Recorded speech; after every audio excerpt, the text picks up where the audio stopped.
अगर आपको याद हो तो एक ज़माने में राज कपूर की जो पहली मूवी आई थी आग, उसमें राज कपूर को एक बीमारी हुई थी जिसका नाम था टीबी, ट्यूबरक्लोसिस या क्षय रोग। तो उसमें टीबी की वजह से राज कपूर की मृत्यु हो जाती है। टीबी के लक्षणों में लंबा बुखार, माने 3 हफ्ते से ज़्यादा की खांसी, अगर खांसी और बुखार दोनों है, साथ में कफ या बलगम निकल रहा है, तो उसके लिए हमें टीबी की जांच करानी अनिवार्य है।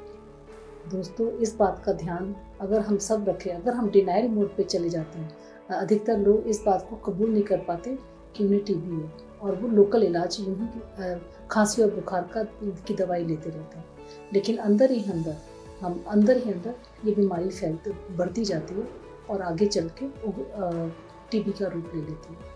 तो दोस्तों, किसी भी बुखार को या खांसी को आप लाइटली ना लें और उसका प्रॉपर टेस्ट करें, जिसमें एक छाती का एक्सरे भी आप करवाएं तो उसमें भी पता चल जाता है कि टीबी है या नहीं। टीबी की बीमारी अधिकतर सांस से फैलती है। एक दूसरे के ओवर क्राउडिंग में, जैसे इंडिया में पॉपुलेशन इतनी ज़्यादा है तो उसकी वजह से सांस एक दूसरे, जैसे कोविड फैला था, एक दूसरे से सांस के थ्रू फैला था, इसी तरह से टीबी की बीमारी भी एक दूसरे से सांस के थ्रू फैलती है। लेकिन छाती के अलावा टीबी, पेट की टीबी भी हो सकती है, दिमाग की टीबी, बोन की टीबी, आंतों की टीबी, माने टीबी शरीर का हर हिस्सा पे असर डालती है सिवाय नाखून और बाल के।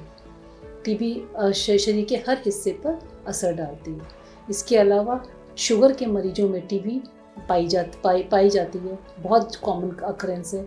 HIV एड्स के साथ भी टीबी का एसोसिएशन है। नॉर्मली एड्स या HIV के पेशेंट्स में या टीबी के पेशेंट्स में 70 से 80% पेशेंट्स जो हैं एक दूसरे से कोरिलेट करते हैं।